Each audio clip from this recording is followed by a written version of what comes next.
Hello mga chingu! For today's video, maghimuli ko og mango float today.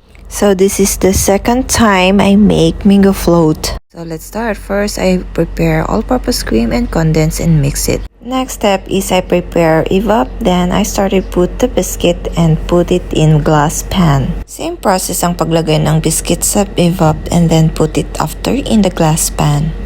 So pagkatapos kong mapuno yung glass pan ng biscuit is I put the all-purpose cream and the condense. Ganun lang pala kadaling gumawa ng mango float. It's so easy. Next step is naglalagay na pala ako ng mangga dito hanggang mapuno siya.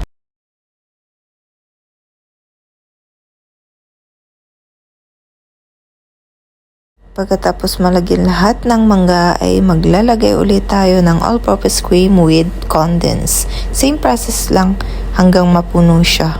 Anyway, nag-add pala ako ng dalawang all-purpose cream dito kasi nakulangan siya.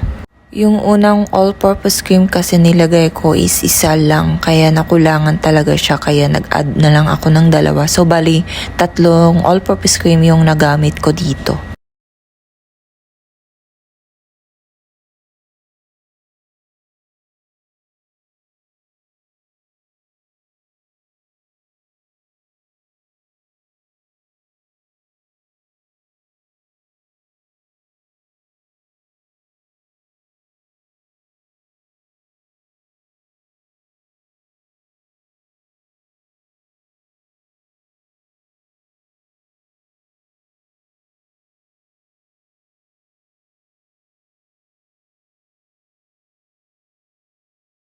So, tapos na akong gumawa ng mango float at next ay nilagyan ko pala ng plastic kasi wala tayong pangtakip.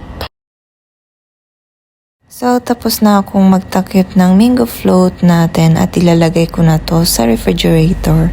So, that's all for today. Thanks for watching!